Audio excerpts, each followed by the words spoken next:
Personal na inabot ni Pangulong Ferdinand R. Marcos Jr. ang mahigit 33 million pesos na halaga ng tulong para sa mga Socio-Civic Project Fund sa mga barangay ng General Santos City at Sarangani Province.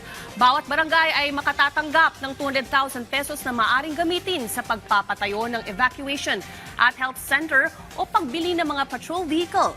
Kalahati ng pondo ay pantustos sa finisher program o sa mga patapos na kolehiyo sa kanilang barangay.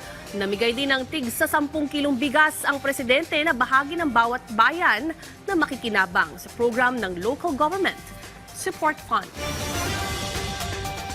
Ang iniisip namin ay dapat gamitin na natin yung Local Government Support Fund o yung LGSF para magbigay ng tulong sa ating mga local government executives.